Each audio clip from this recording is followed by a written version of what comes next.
for knowledge sharing and capacity development. And start with a presentation from Mr. Hamadi Gabi, from Deputy Director of Training and Capacity Building in CTET. Mr. Hamadi Gabi has more than 20 years of experience as a Deputy Director responsible for the development, monitoring and evaluation of training and capacity building programs at the International Center for Environmental Technologies in Tunis. It's called the CTET. And he has worked for World Wildlife Fund as a program manager for climate and energy in the past. And today he will make a presentation on training program provided by CTET in Tunisia. Mr. Gabi, are you there? Yeah, thank you. Okay, let me share your presentation first. I'm sorry. Yes.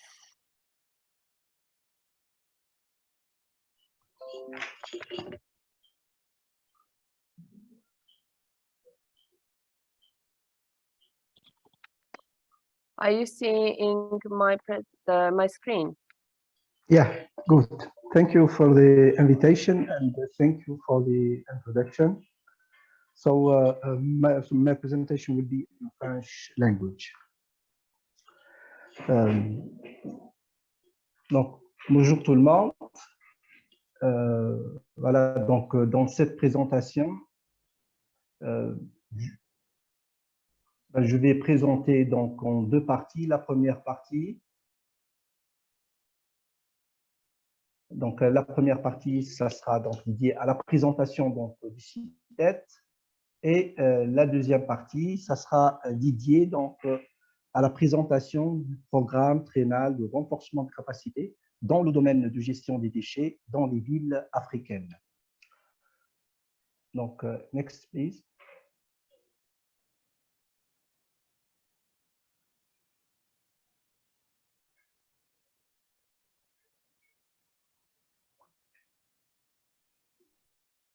Next slide. Okay, thank you.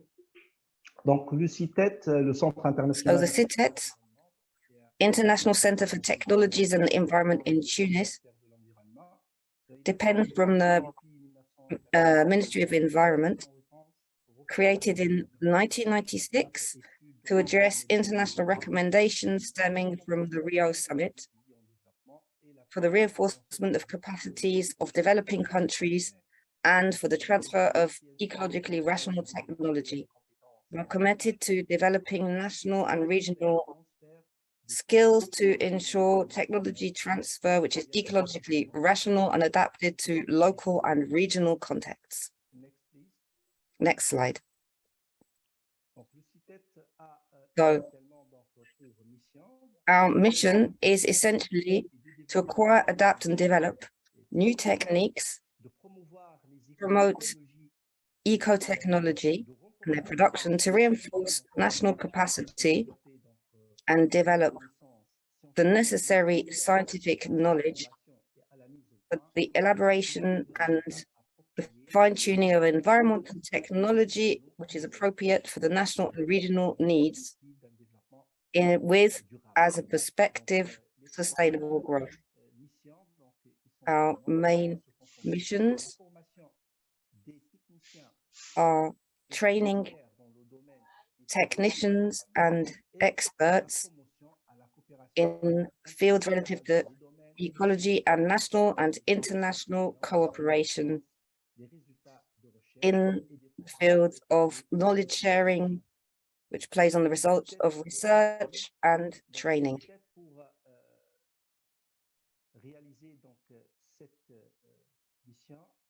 To achieve this mission, next slide, please.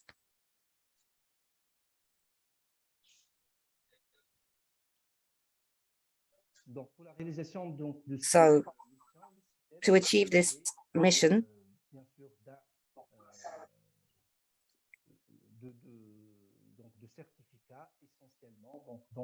we have certification essentially in the field of training and capacity reinforcement using standard ISO 9001.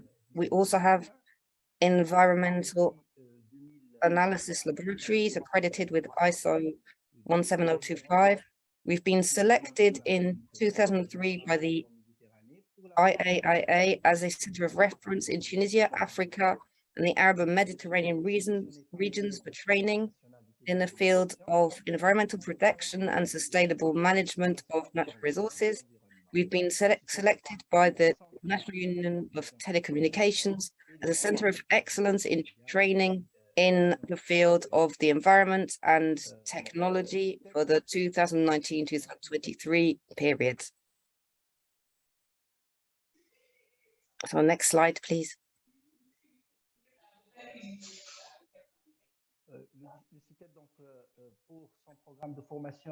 For our training program, we have over 220 modules,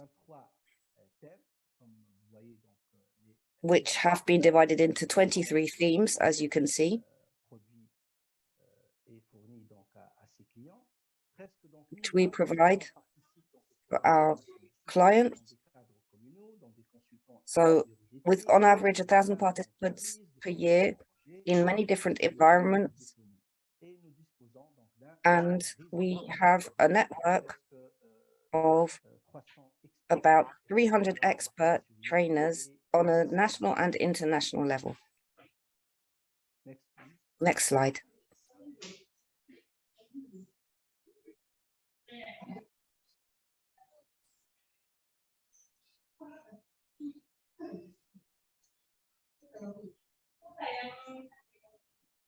Le CITET aussi donc dispose donc. So we also have pedagogical means for analysis and training program. So these can be specific laboratories, documentation center to access information, and pilot stations for hands-on training for our program participants. Next slide, please.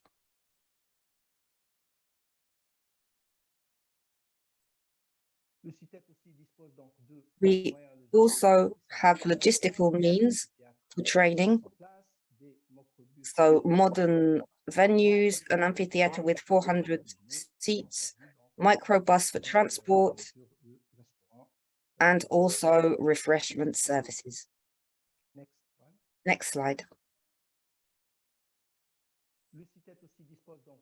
The CITET also has remote training devices so that participants can follow training courses also on our platform. Next slide.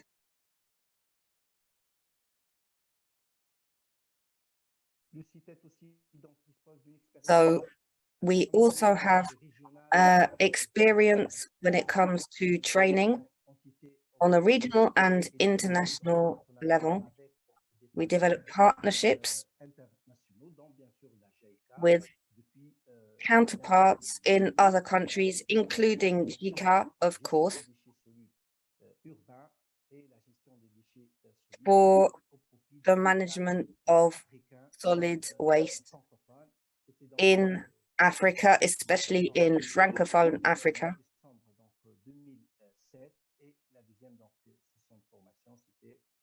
which we provided in 2007 and also more recently. Next slide, please.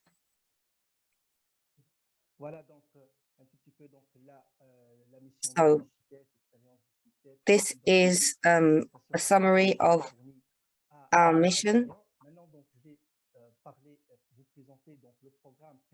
So now I'm going to present the triennial program for reinforcing capacities in the field of waste management in African cities.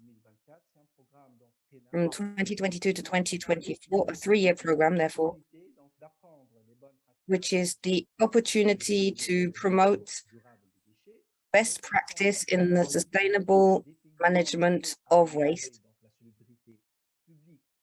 to improve the public interest infrastructure and health with the promotion of the private and public sector with in collaboration with ACCP. The budget, estimated budget, is given here, and 80% of the participation comes from JICA, 20% CITET. So there is one training session per year over 3 years,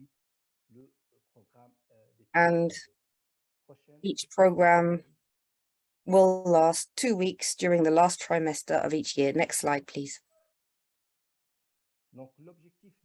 So the objectives of the program are to examine best practices and lessons learned on political, institutional and regulatory organizational approaches to develop these approaches and share them, to implement solutions to solve these problems we have and improve methods which are already being applied. This gives us the opportunity, especially to train young people who are out of work. We also wish to set up, through concrete actions, a healthy management of waste and give us the practical tools to achieve this. Next slide, please. Our final objective is to create a network of communication and exchange of information between participating countries via the ACCP. The beneficiaries are therefore 17 countries,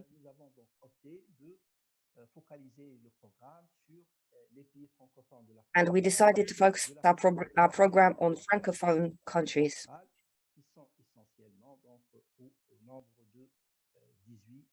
So essentially 18 countries: Algeria, Benin, Burkina Faso, Cameroon, Ivory Coast, Comoro Islands, Djibouti, Gabon, Guinea-Conakry, Madagascar, Mali, Morocco, Mauritania, Niger, RDC, Senegal, Chad, and Tunisia. These countries will therefore benefit from the program.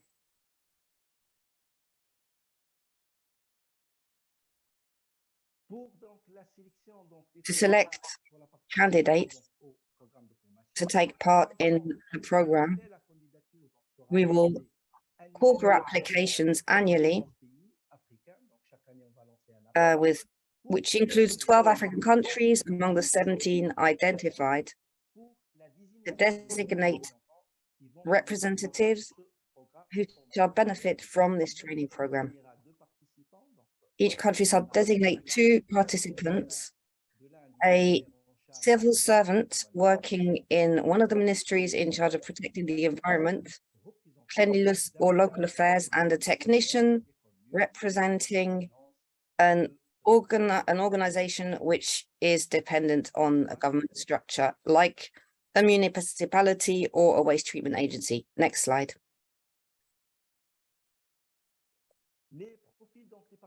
Participants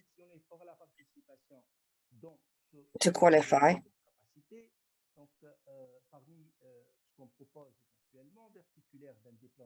they must have a university diploma or an equivalent, work in the field of environment or cleanliness at a local level, so in charge of the environment, or local agencies specializing in the environment or cleanliness. They must also have practical experience of at least 3 years in the field of environment or cleanliness, and they must be capable of making a pleasant presentation on the problems their city is facing and prepare an action plan to be applied when they get back to their country and to report the state of this action plan to JICA 6 months afterwards and share it on the ACCP platform. Next slide.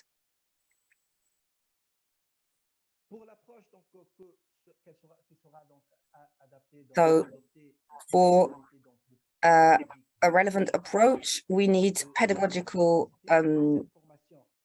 modalities. So this training will be organized and divided into plenary sessions and roundtables on a specific theme, and also technical visits to installations specializing in waste management, such as planned landfill. The institutional actors who are Tunisian and Algerian operating in the sector of waste management shall present their experiences as they pertain to the theme of the training course. And the participants will be able to present the challenges of their respective countries and their experiences.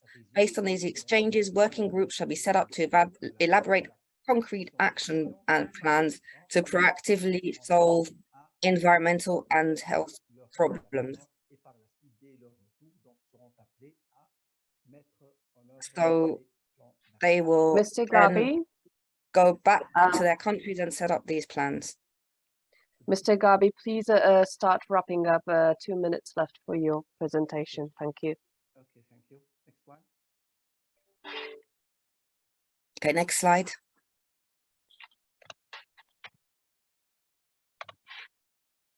Okay, donc pour l'approche et modalités donc pédagogiques, une expertise donc japonaise. So our approach to the different subjects, Japanese expertise shall be mobilized for the presentation of Japanese experience on aspects relevant to these African countries. The trainers who will guarantee the preparation and the actual training are experts in the field selected for their academic training, professional expertise, and skills in teaching in this field.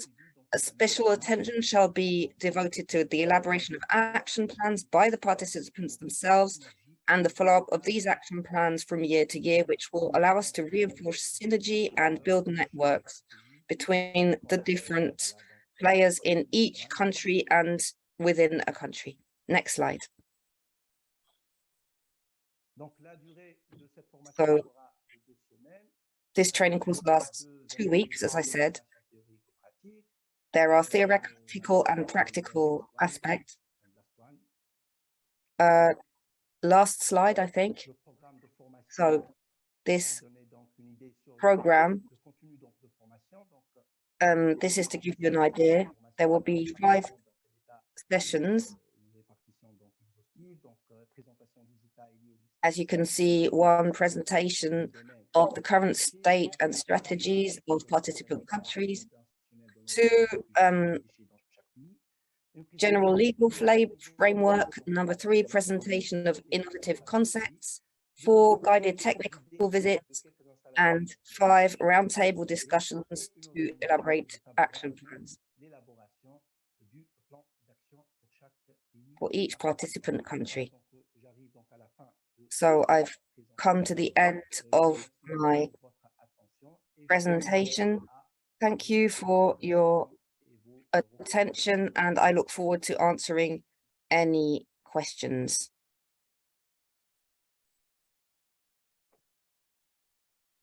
Thank you very much for the very informative presentation with the very exciting training program to be launched soon. It's a very, I also can see the potential to include the online course that we developed for the SDG 11.6.1 monitoring, namely Waste by Cities 2.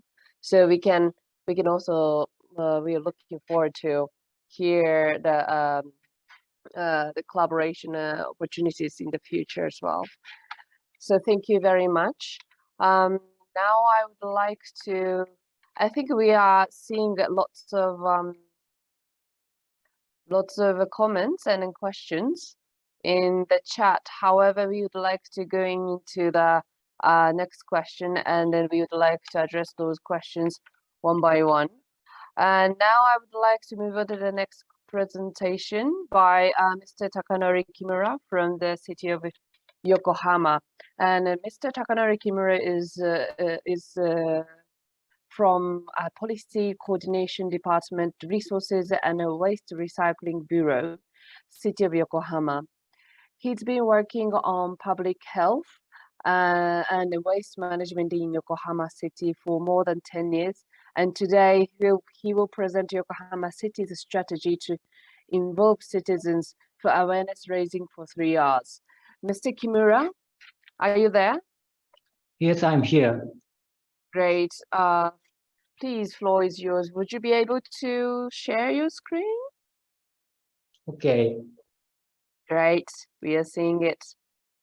Please go ahead. Floor is yours.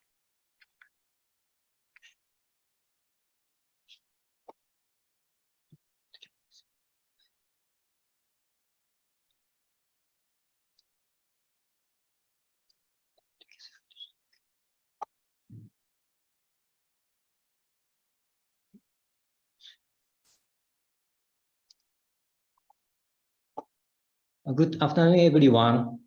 I'm Takanori Kimura from the City of Yokohama, Resources and Waste Recycling Bureau. This picture is an award-winning poster from a contest for elementary and junior school high school students. The writing says, "Strive for a happy future. Let's reduce waste through the 3 R's." The poster shows a sea turtle who ate plastic waste from the ocean when mistaking it for food. Every year, as a part of our environmental education program, the City of Yokohama holds a contest based on the themes of waste separation and the 3 R's. Today, I'll introduce several examples of waste management in the City of Yokohama. Specifically, I'll explain how we have worked together with residents and businesses to promote the 3 R's and raise residents' awareness. I'll start with the overview of the City of Yokohama. Yokohama is an international port city that represents Japan. It's located approximately 30 kilometers from the capital Tokyo, and the country has a population of around 3.77 million. It's a large, densely populated city. Next, I'll give a simple explanation of our waste management system. Yokohama handles all of waste generated by homes in the city. This diagram shows that process. First, the city asked all residents to sort household waste and separate them by type. Residents dispose of their sorted waste at pickup stations. The collection dates and times are different for each type of waste. Next, the city collects each type of sorted waste from the waste pickup stations. Waste disposed of as burnables is taken to an incineration plant and then transferred to a final disposal site after being incinerated. Neighborhood associations are volunteer groups made up of local residents. They are key in promoting waste management in the City of Yokohama. Over 70% of households are members. Neighborhood associations carry out a variety of activities, in addition to holding festivals and events to promote friendship in the community. They also conduct activities related to traffic safety, disaster preparedness, and anti-crime patrols. Cleanup activities are one of those important endeavors. The associations regularly clean up the neighborhoods, manage waste pickup stations, and promote waste separation and recycling. Neighborhood associations are essential partners for promoting the 3 R's. Now, I'd like to talk about the main topic, raising resident awareness. First, I'll explain the city initiatives that have greatly reduced the amount of waste. As the city's population and economy grew, the quantity of waste was increasing, causing issues such as strain on final disposal site and negatively impacting the environment. Therefore, we started encouraging recycling in the 1990s, and in 2002, the city created goals to increase waste separation items, promote recycling, and reduce waste by 30%. To gain the cooperation of all 3.7 million residents, the city of Yokohama has implemented very extensive awareness-raising activities. As shown in the photos, workers from waste collection offices visited each small community center and sat down with residents to provide direct explanation and ask for their cooperation. The neighborhood associations I spoke of earlier played a large role by setting up the meeting and gathering participants. However, I've heard that the workers struggled with speaking in front of large groups at first, since up to that point their jobs consisted of quietly collecting waste. To overcome this, the workers shared information among themselves and came up with creative new ways to give explanations, such as using samples of actual separated waste. As they got more experience, they got better at giving explanations. As a result, the city was able to reduce the amount of waste by 43.2% between 2001 and 2010. The blue bars show the amount of waste. The line shows the residents' level of satisfaction. Despite the burden that was placed on residents, their satisfaction with waste management led by the administration increased. The city of Yokohama's sincerity was conveyed to the residents by calling on them in a variety of settings to separate waste, providing thorough explanation, and politely asking for their cooperation. It's precisely because of their understanding that they cooperated with waste separation and expressed greater satisfaction. The city also carries out various awareness-raising activities to gain the cooperation of residents. Currently, we are placing the greatest focus on environmental education. Teaching children about the environment allows them to form good habits at a young age, which will shape their lifestyles as adults. We also believe the children will share what they learn with their adult family members. The city prepares a variety of educational contents to inspire people to sort waste, practice the 3 Rs, to initiate neighborhood cleanup activities. This includes school visits, where waste collection employees speak to elementary school students. In these lessons, employees share details about how waste students produce is transported and handled. The lesson also focuses on the 3 Rs of reduce, reuse, and recycle.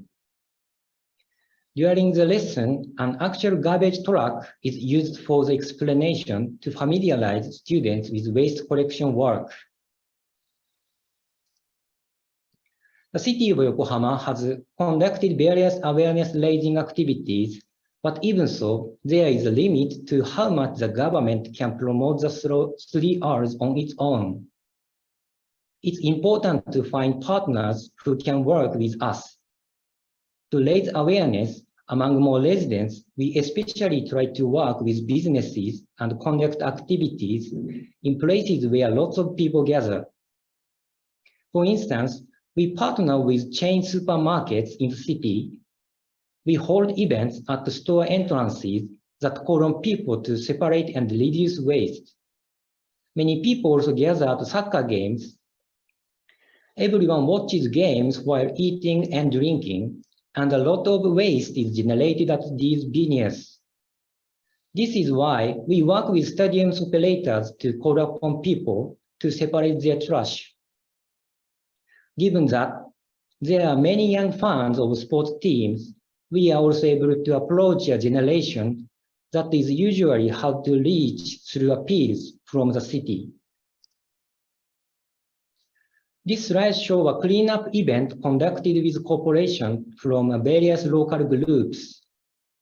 With local residents taking the lead, employees of ward offices and waste collection offices join cleanup activity in the city's small bay and surrounding area.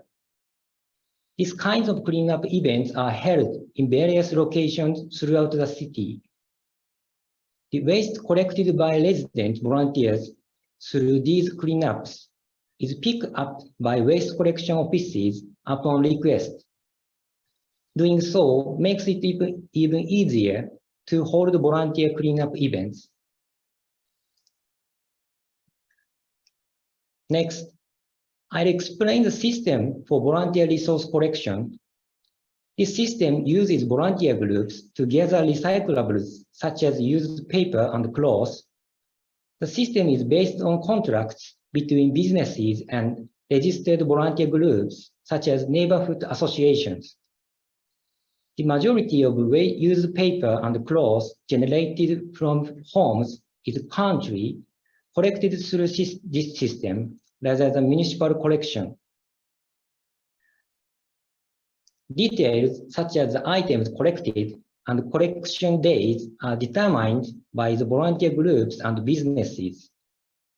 The items collected include paper, cloth, aluminum and steel cans, and bottles. Financial incentives based on the amount collected are provided by the city of Yokohama to the participating volunteer groups and businesses.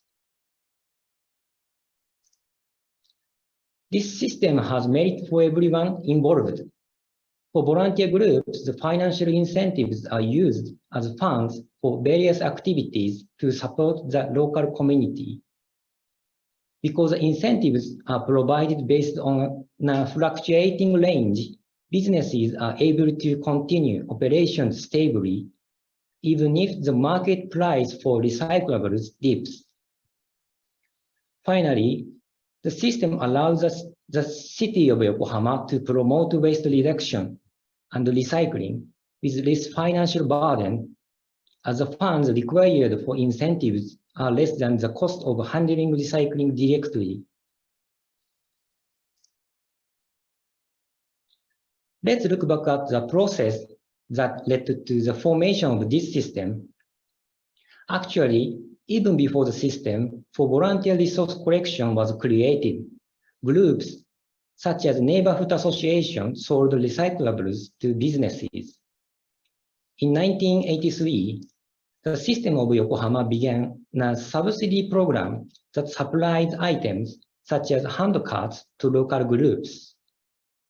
Then, in 1989, to fully promote volunteer resource collection, the city began offering financial incentives to local groups based on the amount collected, and the quantities collected grew accordingly. However, in this period, the market price for used paper fell sharply due to an economic slump throughout Japan, and many collectors and wholesale dealers ran into financial difficulty. Therefore, in 1993, the city also began providing financial incentives to businesses. Later, the financial incentives were determined based on market prices, making it possible for businesses to continue operations stably. Recently, at the end of 2020, the market price for used paper dropped. Businesses in some areas withdrew, and collection was in danger of stalling. At this time, the city of Yokohama moved to prevent an impact on residents' daily lives. We stepped in with municipal collection and quickly arranged for new businesses to take over. Finally, I'll explain the city's role and purpose in the volunteer resource collection system. The city's role includes confirming the collection amounts in order to provide the appropriate financial incentives and coordinating between volunteer groups and businesses. Ultimately, supporting the system leads to a reduction in the amount of waste and cultivates residents' awareness of recycling.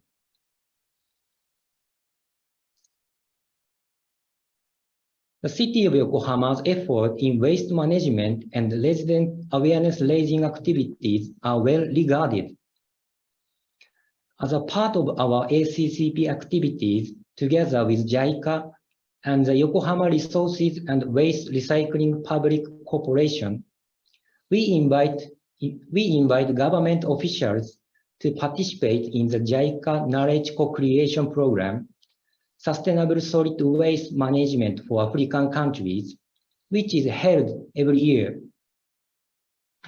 In closing, I'd like to note that the City of Yokohama will continue to work with all of you and strive to achieve clean cities in Africa.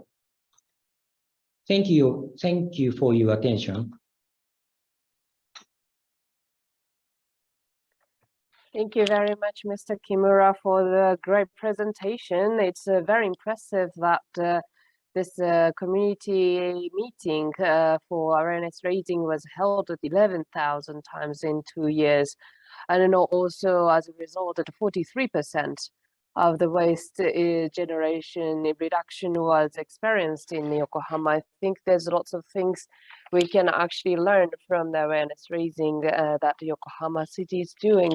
And some of these can be applicable directly at the moment to many of the African cities, I believe. So thank you very much for your great presentation, Mr. Kimura. Now I move on to our next presentation by Ms. Kruti Munot from the GIZ Covenant of Mayors of Sub-Saharan Africa. She is a project manager from a GIZ Covenant of Mayor of Sub-Saharan Africa. We're calling it COMSA. And GIZ COMSA is providing training and project development support in low carbon projects, including energy, transport, and waste management. So today we will hear what opportunities are available for ACCP members from this mechanism. Ms. Manut, are you here? Yes, great. Thank you. So floor is yours. Thanks. Can you just confirm that you see my slide? Yes, we are seeing your slide nicely. Perfect. Thanks. Thanks for the introduction, and many thanks also for the really insightful presentations just before this one. My name is Kruti Munot. I work at the GIZ, which is the German Agency for International Cooperation and Development. I'm based in the Brussels office and supporting the project Covenant of Mayors in Sub-Saharan Africa. Just for a bit of background before I go into the trainings part, what the Covenant of Mayors, or COMSA in short, is. So COMSA is a global network of, the Global Covenant of Mayors is a global network of cities, local governments, municipalities, essentially subnational governments taking ambitious climate and energy action. So cities and municipalities are invited to join the network. It's voluntary, it's free to join, and it's a network of over 11,000 cities across the world, 300 plus cities across Sub-Saharan Africa. There are no requirements in terms of size of the city, population of the city, or any other eligibility criteria. It's the only expectation is that the cities voluntarily make this political commitment to work on climate and energy. And as GIZ, what we do is we work with this existing network of cities and support a couple of countries and cities on developing climate and energy plans, which is one part of our work. The second part of our work is working specifically deep dive on specific projects, infrastructure projects at the city level. And the third is what is relevant today is city-to-city exchanges and trainings and partnerships and this kind of building knowledge and capacities at the local level. Just to show you a bit of some of the activities that have been done in the couple of years since this has been running. And moving on to the topic that's of interest today, which is capacity building. So I think from our experience so far, I think the cities and local governments that we work with have some experience, but some less experience with external funding and with development of large-scale infrastructure projects. This includes not just energy or climate projects, but also waste is a really important for climate aspects, given its mitigation potential, but also adaptation benefits with waste management. So waste is a focus sector for the Covenant of Mayors, and the work that the GIZ does as part of the Covenant of, as part of the support to the Covenant of Mayors. So this is something that we really try to ingrain in all of the project activities when we work with local governments and with signatory cities. We try to incorporate coachings, trainings, capacity development across these activities. So maybe I will share a bit of examples of what we've done specifically in the waste management space. This is what is relevant today. And also I'm happy to see so many cities across Sub-Saharan Africa joining us today in the call. So maybe a bit of background on why we thought this was important. So waste management, like I mentioned, is an important focus sector for the Covenant of Mayors cities. When we've gone out and spoken to our partner cities, when we've gotten, say, project proposals or ideas from the cities, a large majority of them are on waste management. Waste management takes up sometimes up to half of the operational annual budget of some local governments. So it is a really important topic, but at the same time, we've also seen that several cities struggle with developing effective and sustainable waste management projects. And that's, of course, because of several reasons. The fact that the sector is not very structured, the fact that often cities don't have waste management data or audits to be able to then identify actions and technologies to use. Of course, budgets are a huge issue as well. And then there's also the gap in capacities and institutional structures at the city level that then enable developing such projects. So as Ria said, one of the things we wanted to focus on was also this gap in capacities. And how we did that was through working with UN Habitat, so now's team at the Waste Wise Cities and African Clean Cities platform. To actually build on their experience on waste management data and waste planning and development of projects. The objective was to increase the awareness and capacities at the local level with our partner cities. Also in the context of not just climate change, but also cities were just coming out of the COVID-19 pandemic, where again, waste is an important issue coming out of the pandemic. So I'm just presenting some of the things that the UN Habitat team really worked hard on, and happy to share this. So we did this specific training on waste for 2 countries, one in Kenya and one in Burkina Faso. And we had 2 different approaches. So in Kenya, we had a group of counties. In Kenya, the signatory cities are counties, so subnational governments. So in Kenya, we had 7 counties that were trained, and in Burkina Faso, it was just 1 city, but that was a deep dive with 1 city, with the city of Bobo Dioulasso. What was our approach? So we started first with doing needs assessment calls with all of the cities that we wanted to have this training. So the UN Habitat team conducted a small workshop, or like a pre-workshop before the training, to identify what do the cities already have, what are the gaps, what are they missing, where could we come in to add value with our experts and with our experience so far. And then once that was done, and once we had a better idea of what the training should be focusing on, then it was co-developed with the idea that it should be as practical as possible, it should have as diverse inputs as possible, and it should encourage. Now in Kenya, for example, we had 7 cities coming together.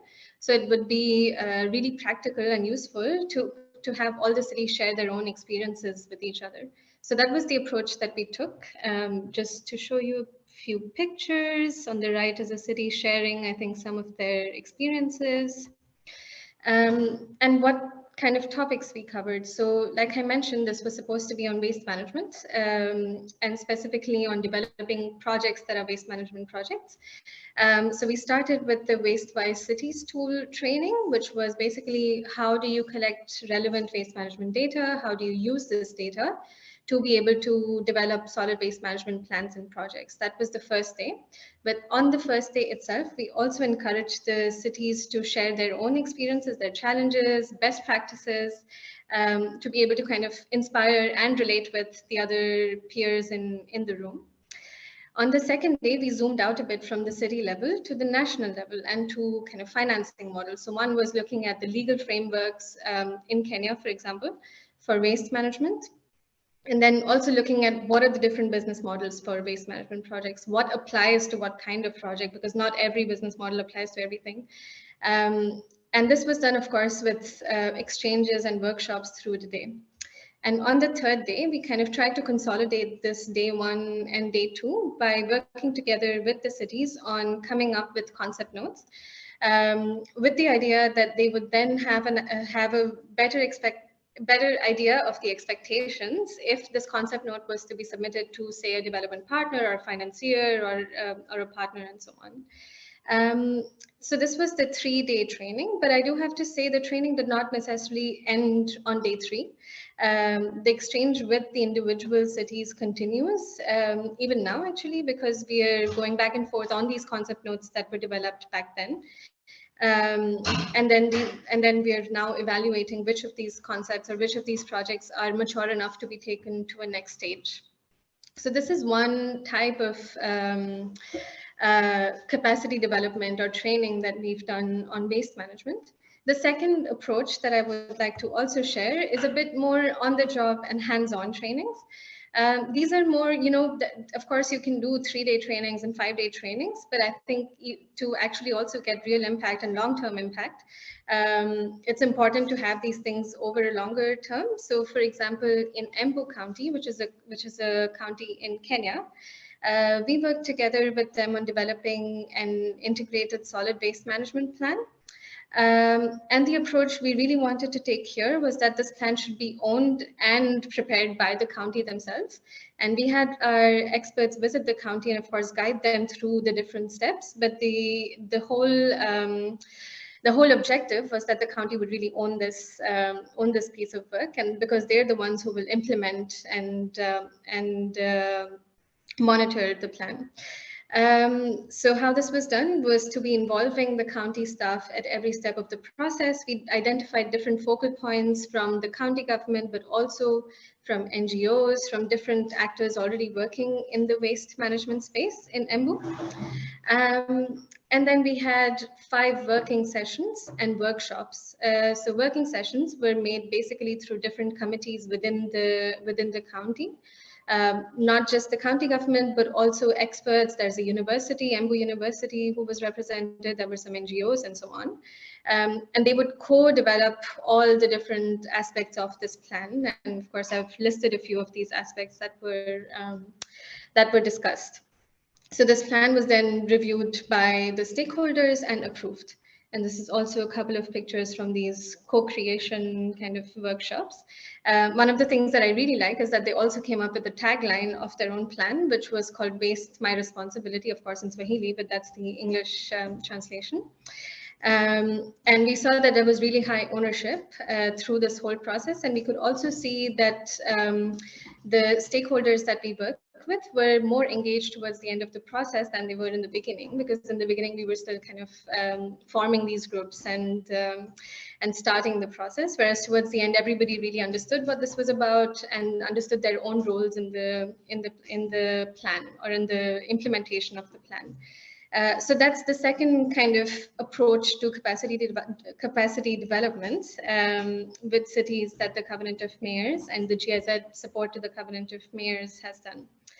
And finally, I think just because I mentioned the Covenant of Mayors is a network of cities, almost 300, which makes it also really ripe for sharing practices across cities. So the work that we do in Kenya, for example, may be relevant for a city in Uganda or in Ghana or somewhere else, which is why we try to document best practices and share them across the network. But also we try to encourage exchanges between cities. So through COVID, we had online sessions, but then recently we also started having again offline city-to-city exchanges where cities can come together and learn from their own peers or relate to their own peers if they have challenges, or be inspired by their own peers. And we really try to focus on exchanges within different African cities, sometimes also involving cities from other Covenant of Mayors regions, but mostly within the region.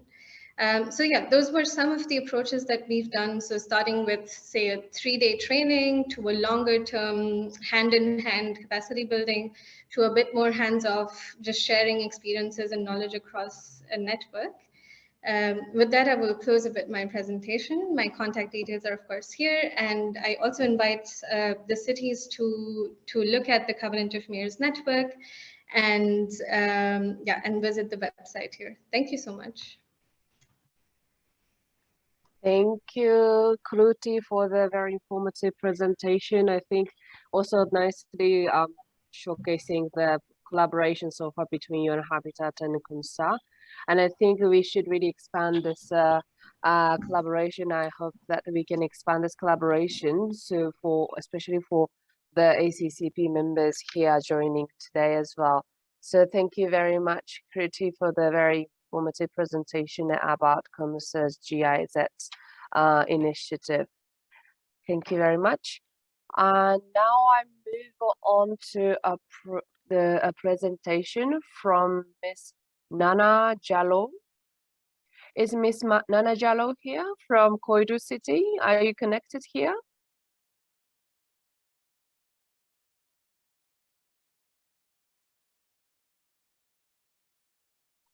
Nana, are you here?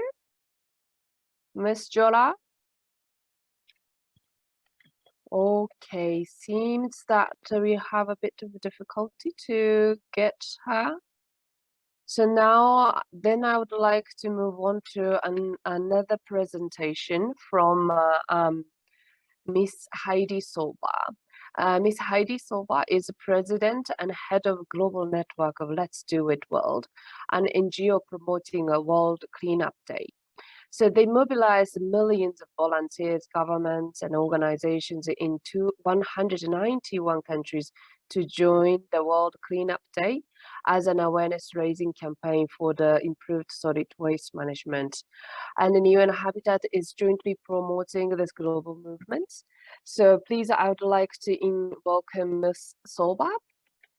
Heidi, yes, you're here already. Thank you very much. So floor is yours. Please go ahead for your presentation. Thank you.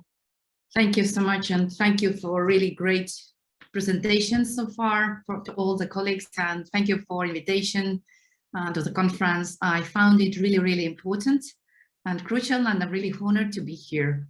So I'm presenting the movement, which is worldwide, called Let's Do It World. And one of the biggest events what we are organizing is the World Cleanup Day. So of course, I don't have to talk too much what is the situation with our environment, not just in Africa, but worldwide level, and what is the urgency behind of any kind of cleanups or any kind of awareness raising, but especially about the collaboration between different kind of stakeholders in order to find the solutions as soon as possible. So everything is also really huge challenge in Africa, of course. I myself have been in Africa, but also being part of many cleanups in Africa, and then witnessing the really huge pollution. And the pollution, if you talk about waste itself, and of course in worldwide level, but also in Africa, it's a question about the behavior of the people, awareness about the situation, but also lack of the cooperation between different kind of stakeholders in order to find the solutions. Sometimes, and definitely, it's mostly a question about lack of management systems and resources. So there are a lot of huge problems which is leading into the water pollution, climate change, and definitely land degradation, which is becoming really huge problem nowadays. So what we have to do about it is a question. just keeping our organization history really, really small, because I have just 15 minutes. I'm coming up just with really important this kind of facts. Firstly, we do have all the same challenges. All the world does have very huge same challenge, and the same challenge is about what already mentioned. We have to collaborate more, we have to raise awareness, we have to change people's behavior. And if we cannot do it really fastly, then I do believe that the power of civic movements, the power of local communities is the answer, because we have been witnessed it.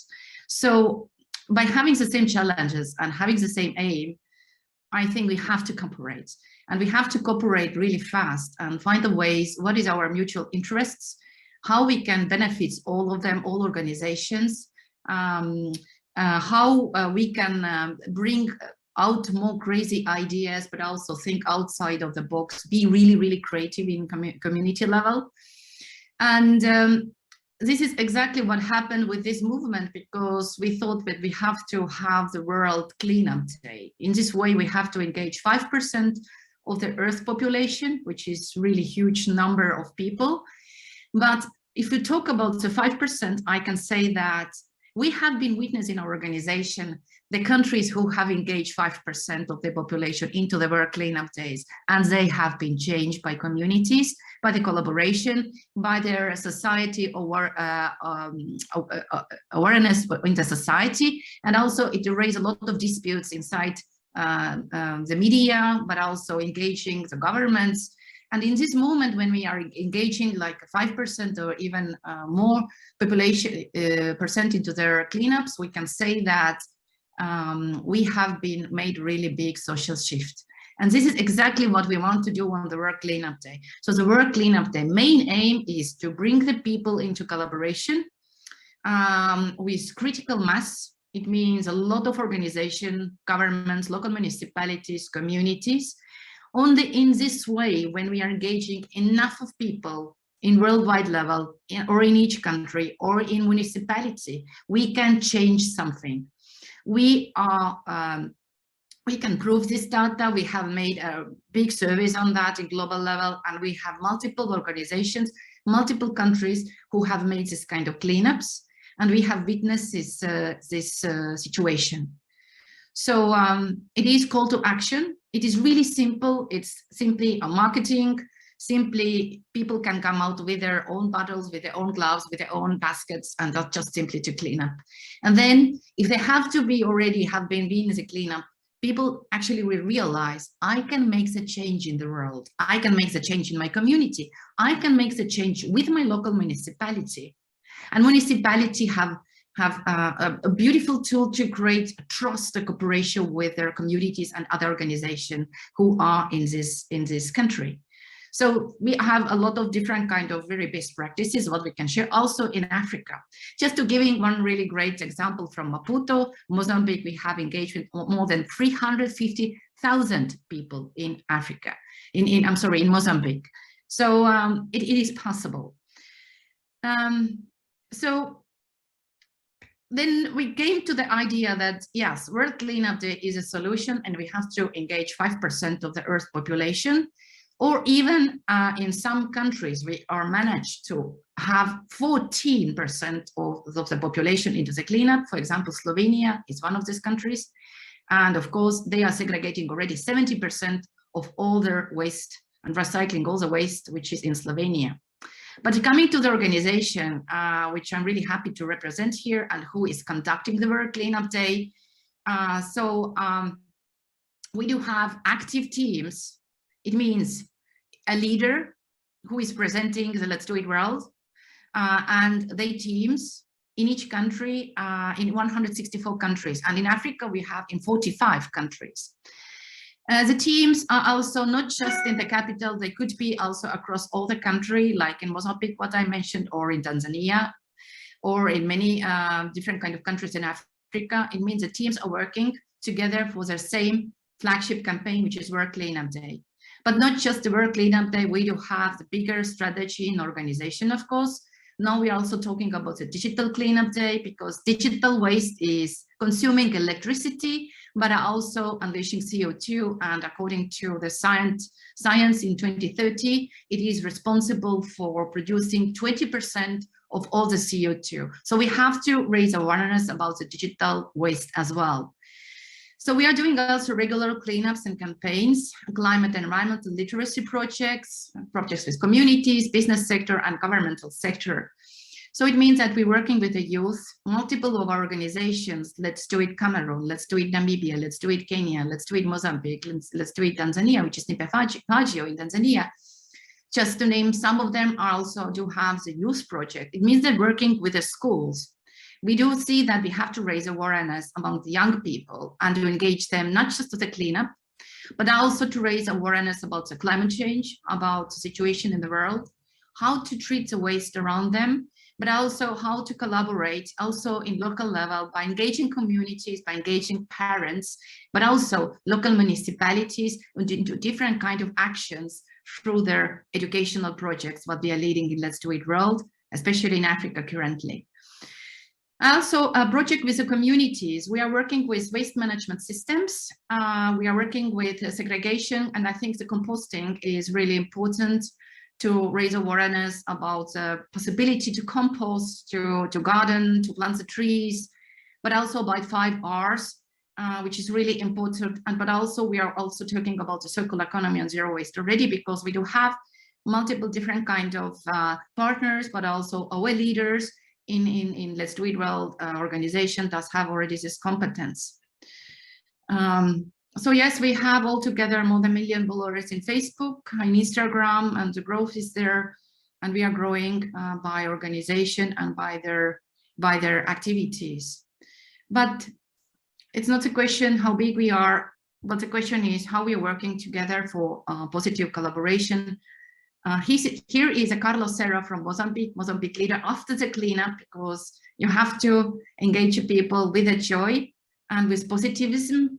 And also I think that the adult persons are learning the most through the joy, through the collaboration, and only if they are coming into the action. This is my personal experience. When I started to work with the Let's Do It World, I have been witnessing during the 7 years by working with all these countries, worldwide level.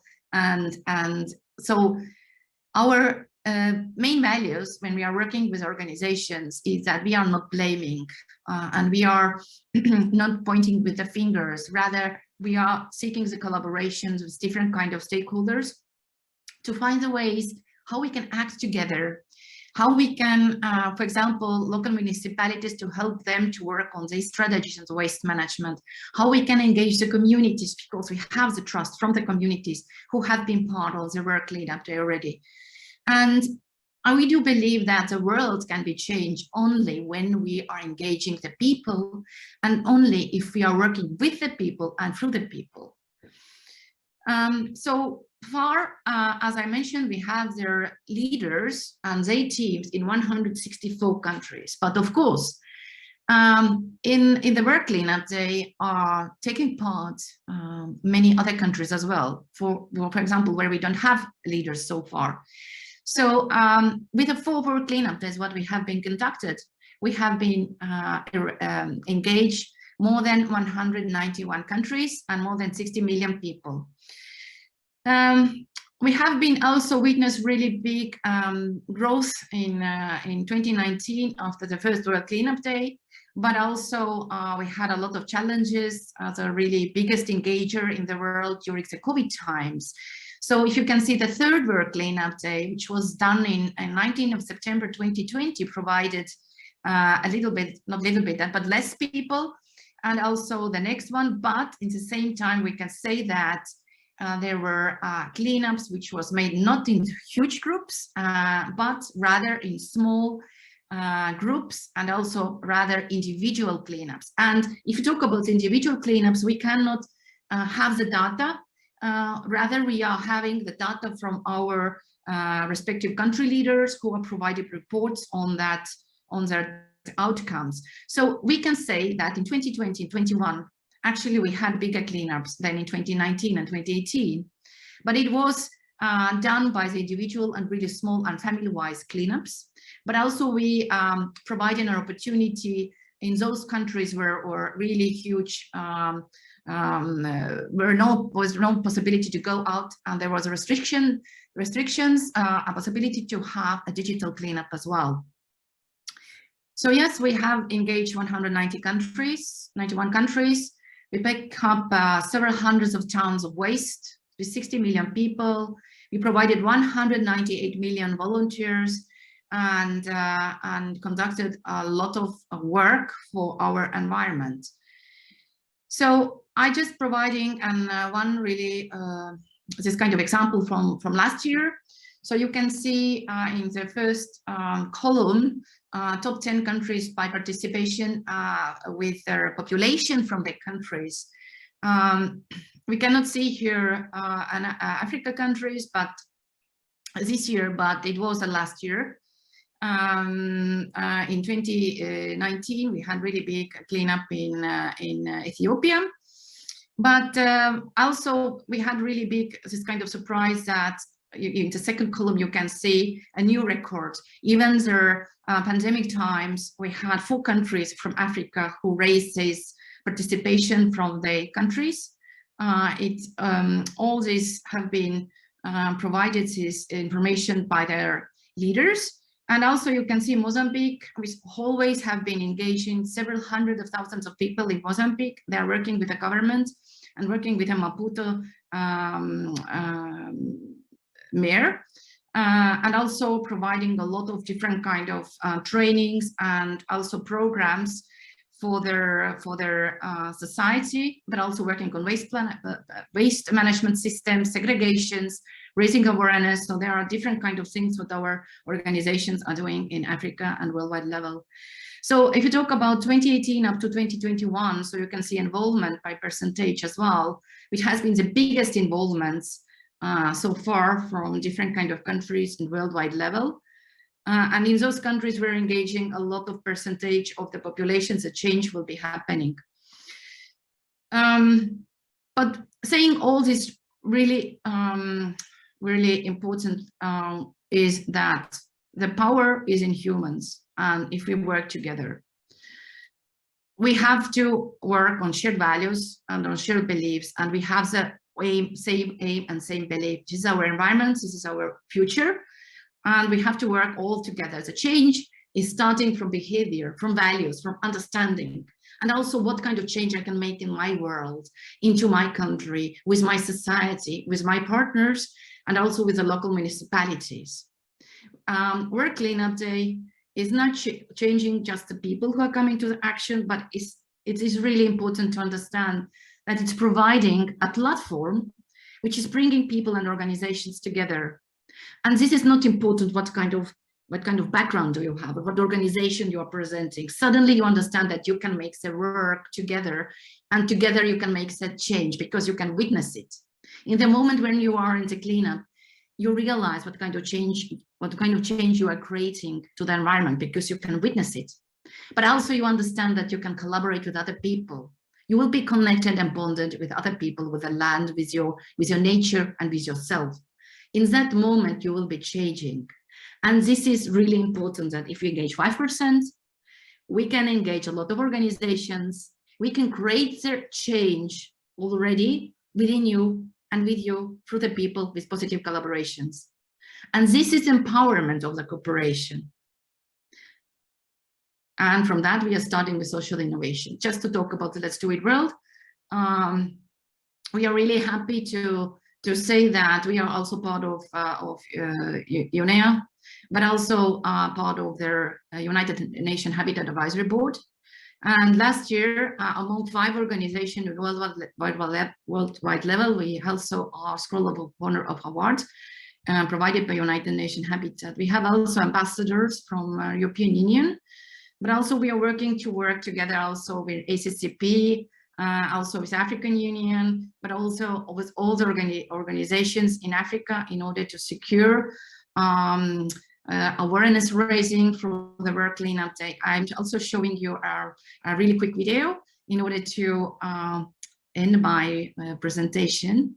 2021 was a record year for World Cleanup Day. People from 191 countries turned up to clean nature and communities.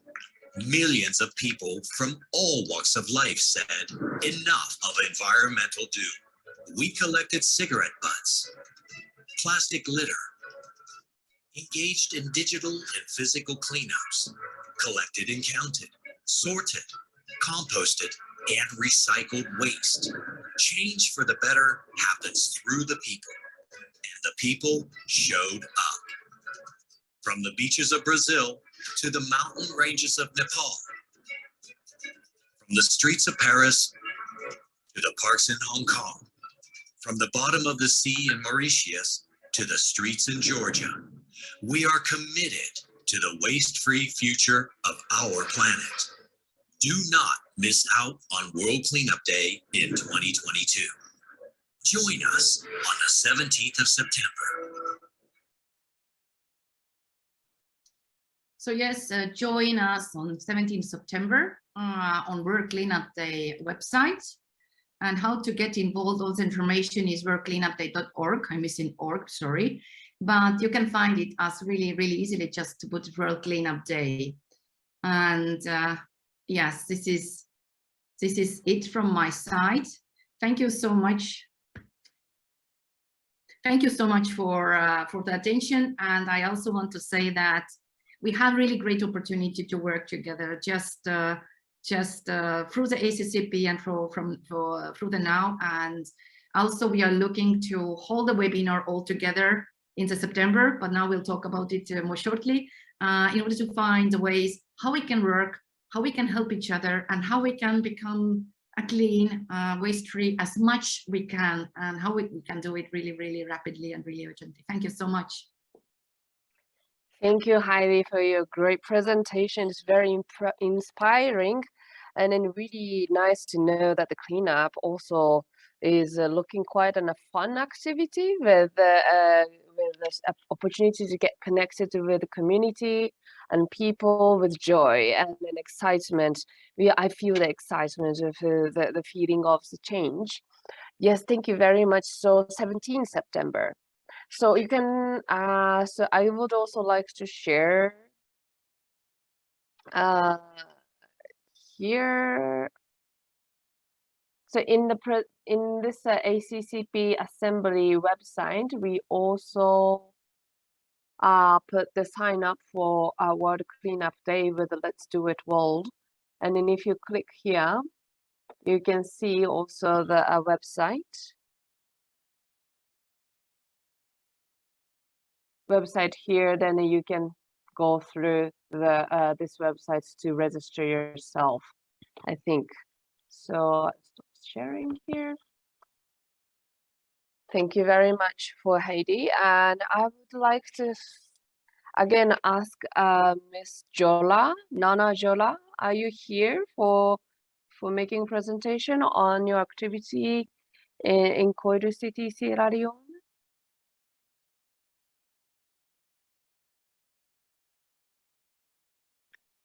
Okay, seems like Miss Nana Jola is not here, so now I would like to move on to a Q&A session.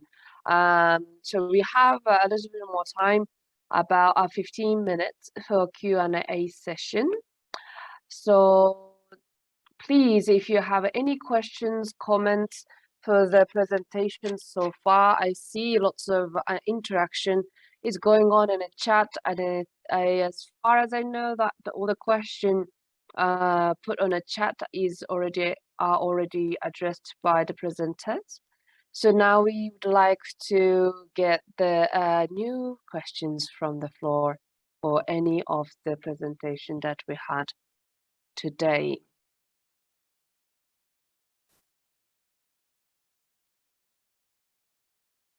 Anyone who has got questions, comments for the presentation so far?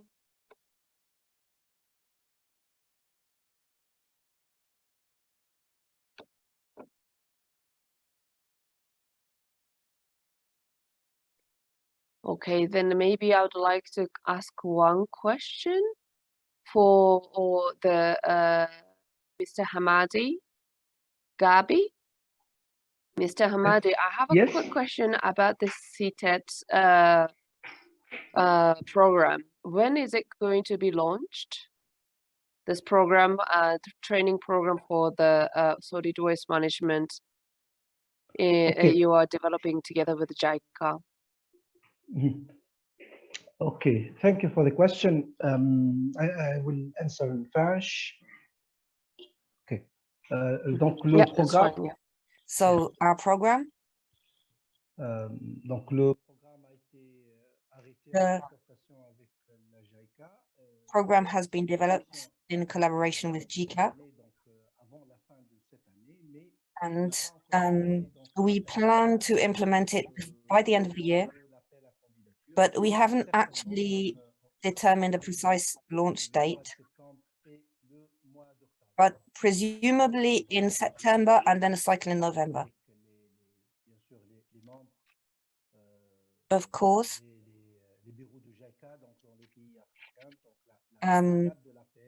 this will be determined by JICA offices in the respective African locations.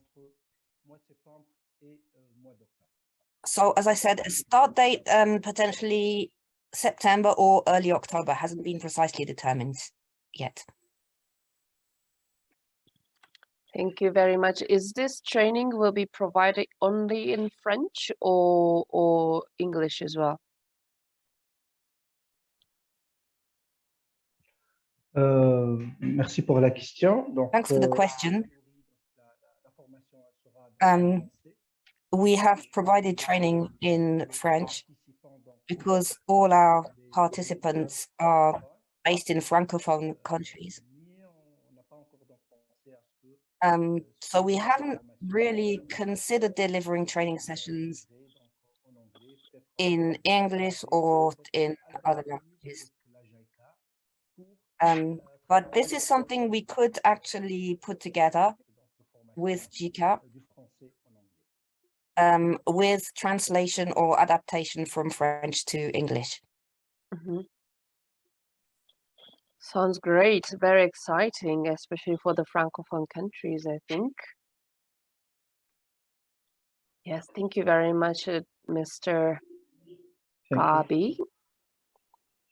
Anyone who would like to ask some questions, provide comments for the presentation so far? Sorry, I wanted to ask a question. Yes, please go ahead.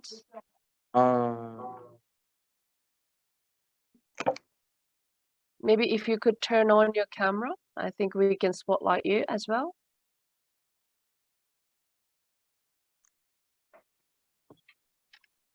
Let me just mute.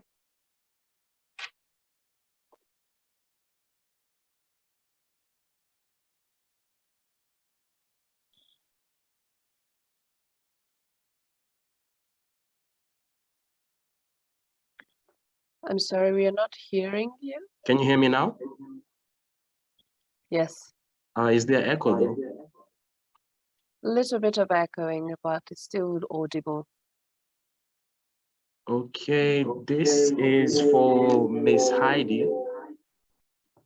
I noticed that the world cleanup numbers from 2018 actually fell from 17.8 million to 8.5 million. I just wanted to know, maybe you know why that happened, and are there any steps being implemented maybe to get those numbers back up? Thank you. Thank you, Lucian, for the question. Heidi, could you answer this question?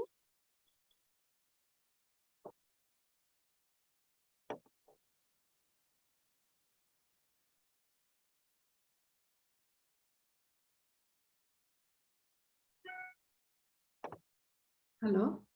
Hello, yes.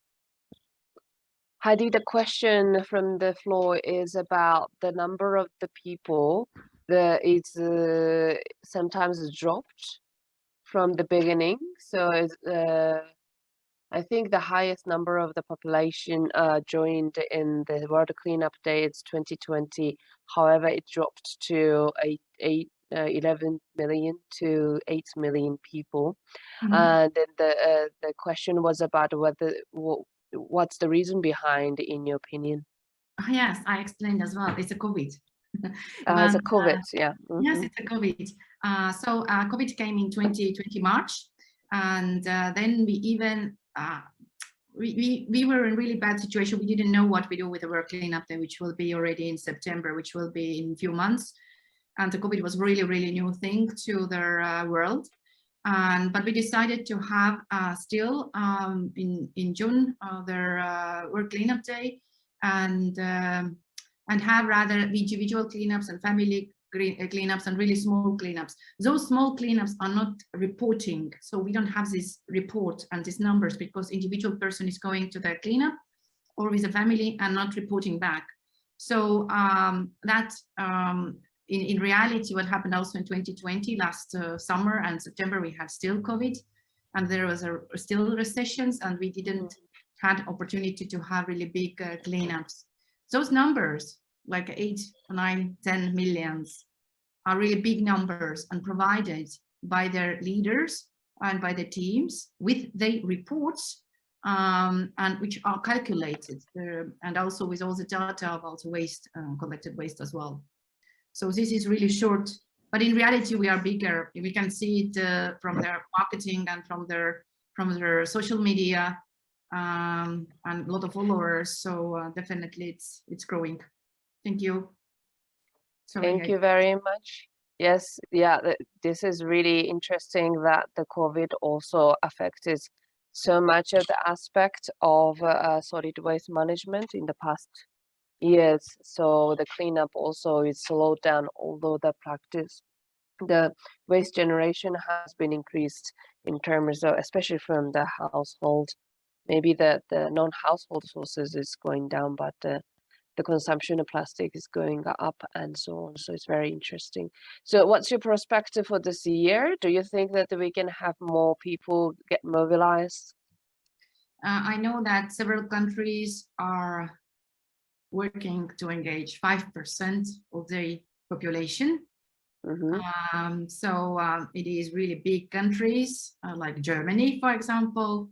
It's more than 80 million people in population, so 5% is really big. But this year they want to engage 400,000.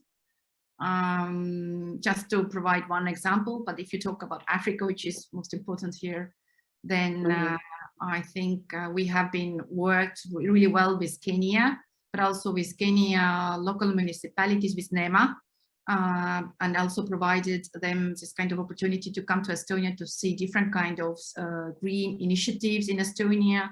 We do have a lot of startups, a lot of unicorns, but also a lot of organizations who are working in circular economy organizations, so waste management, really interesting and really great examples. So we provided kind of a great tool for coming and to witnessing it. And now we are working further on this topic and to see how we can actually collaborate. So I see that there are multiple different kind of ways how to work with African countries, but also to find the ways, especially how to engage community, local municipality, and to find the projects what we can do together. But engagement is really still really important. So Mozambique is doing really great again. Tanzania, Kenya, Nigeria, Namibia. I can name many of them who are really strong. Sierra Leone, for example, Benin, and so on. Egypt, yeah. Great, thank you. Heidi, I also see another question from the chat for you, actually. It's very interesting. Thank you for this presentation. And I propose to look for the tools to ensure there's for the registration and appreciation for this one. And he's wondering that if there's any special funds to encourage the cities to participate in this, especially for the acquisition of gloves, sachets, brooms, and stuff like that. Are there any kind of support provided from the Let's Do It World Fund, Let's Do It World for the encouraged cities? Thank you. It's a great question. The way how Let's Do It World is operating, as I said, we are in 164 countries. If we are providing the funds for 164 countries, then we will be Microsoft. Then we will be really huge. And we need a lot of resources for that. We are providing resources through the connection, through their global partnerships, yes, and we are working in really green way. It means that we are aware about and try to avoid a greenwash as much as possible, and to work only with green organizations. And also we are providing marketing tools, conferences, seminars, webinars, connectivity, holding all this network together and doing this kind of activities. And also we're working with United Nations as much as possible, basically in many programs. But indeed, we cannot provide concrete tools for like a gloves or t-shirts. We are trying sometimes, but it's amounts of us. We are engaging millions of people. It is really huge, and we cannot do it. It's like it's like already like a corporate.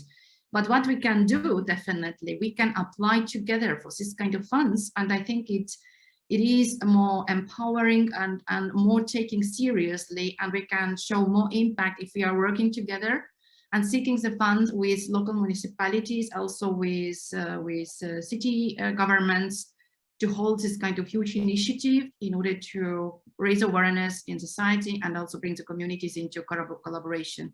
That we can do, definitely, and we are really interested to start with this. Thank you very much, Heidi, for those important points. Yes, maybe we can also think about the joint fundraising for the cities to also join the World Cleanup Day more. Thank you very much. Does anybody have any more questions or comments?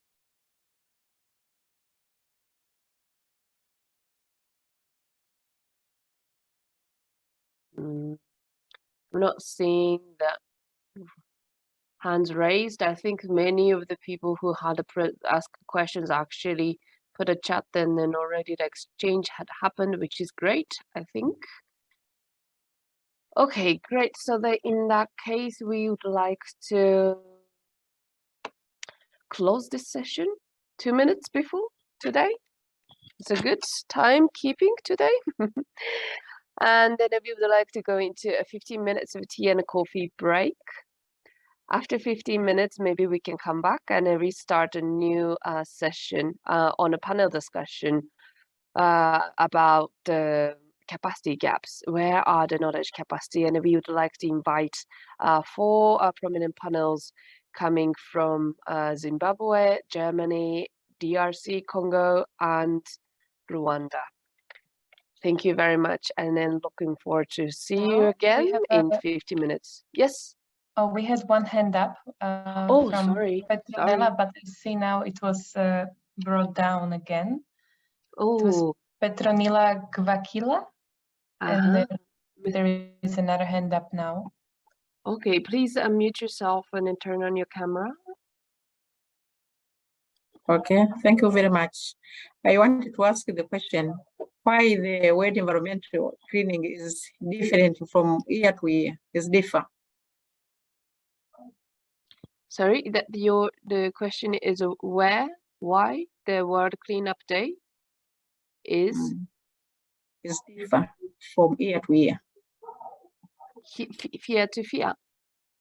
Year to year. Year to year. Yes. Why this is an annual event? Are you suggesting it should be monthly event or?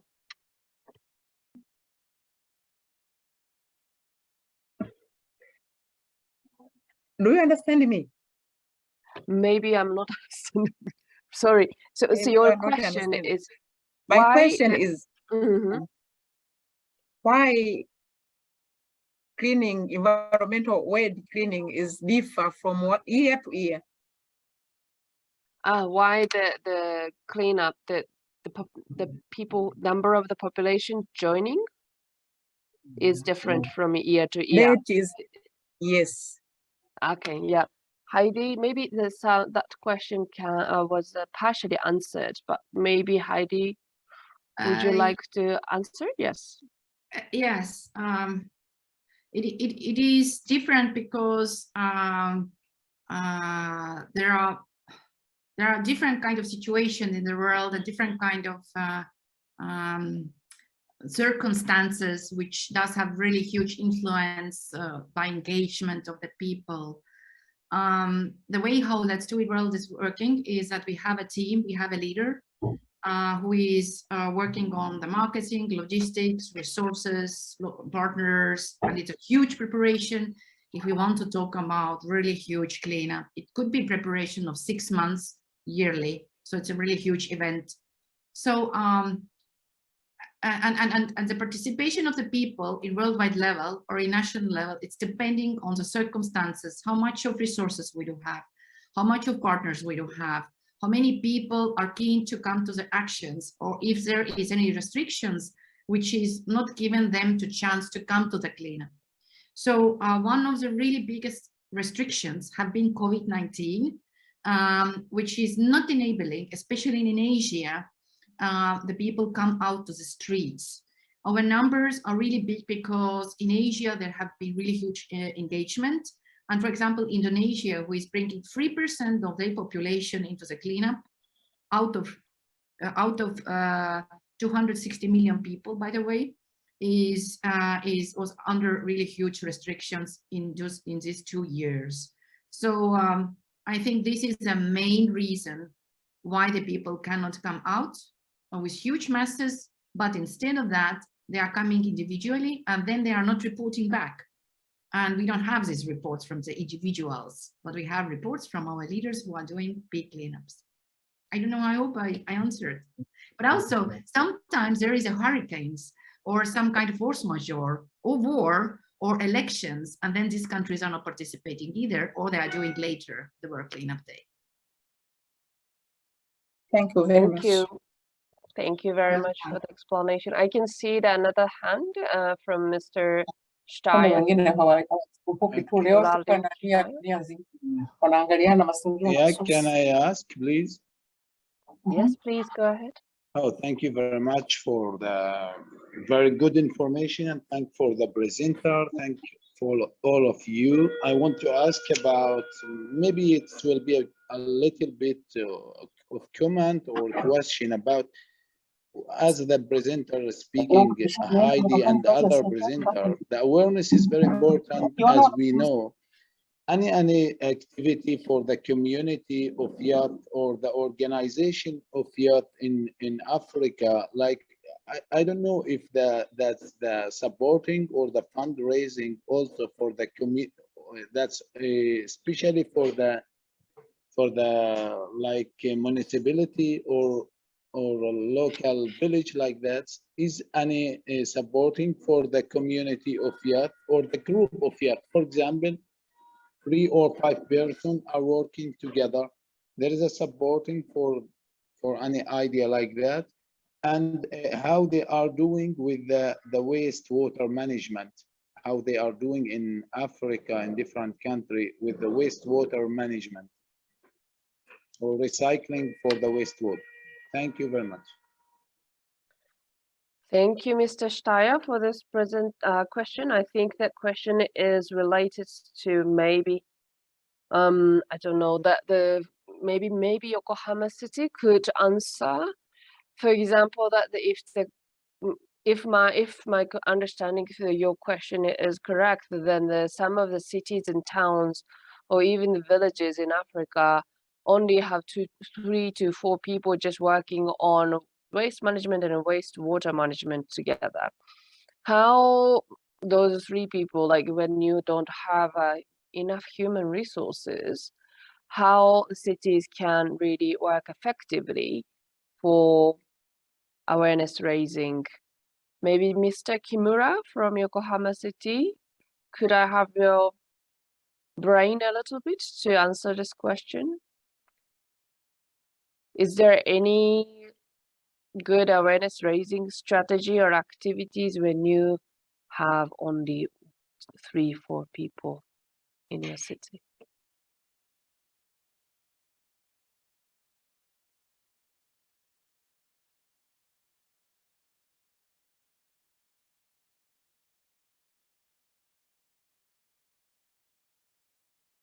Maybe I can talk about our practice. Yes, yes, please go ahead. Or anyone who can answer this question, or anyone who can maybe have some ideas. Go ahead. I'm just talking what is experience currently so far with our Let's Do It World organization.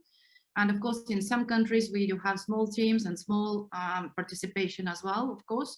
And always is a question about engaging the funds. And it's always a question, and not just in Africa, but also in other countries as well, because this is a civic movement. One way how to engage the funds and where we have been quite stable is to work with embassies.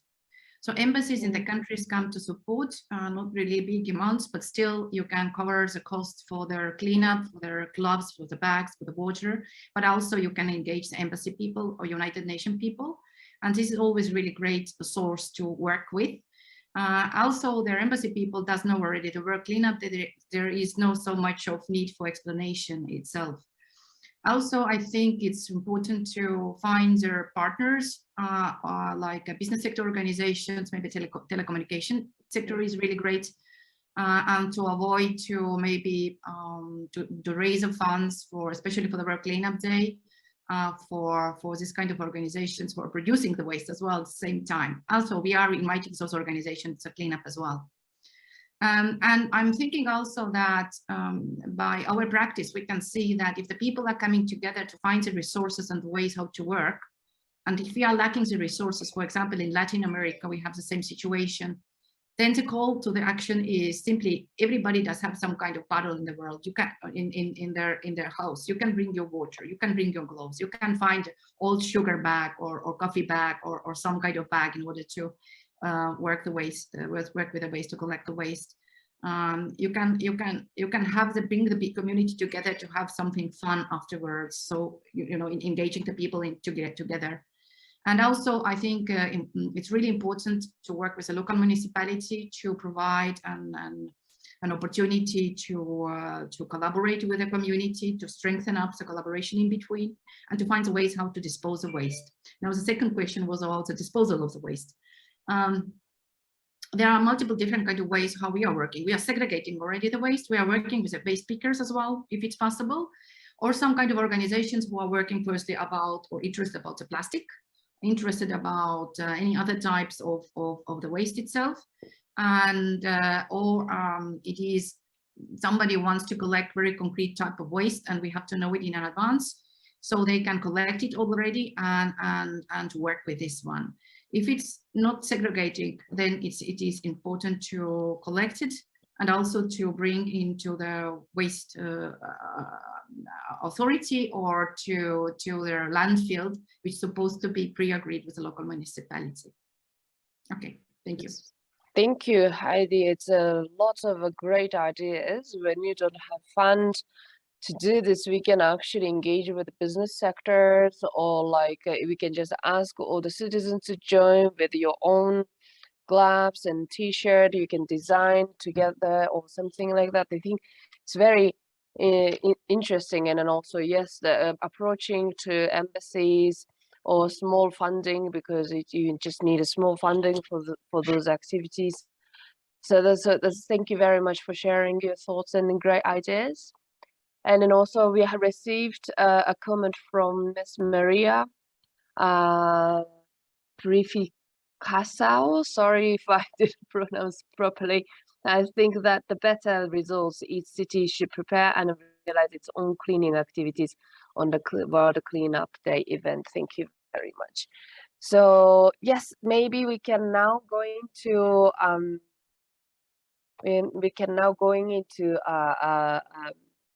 let's say maybe 5 minutes. Sorry, we took up the 5 minutes break, and then we can start a panel discussion.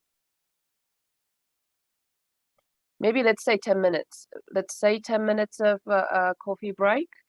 I think that for the past 2 days it was quite intense, only with a 5 minutes break. So let's have a 10 minutes break. So let's come back here 10 minutes later.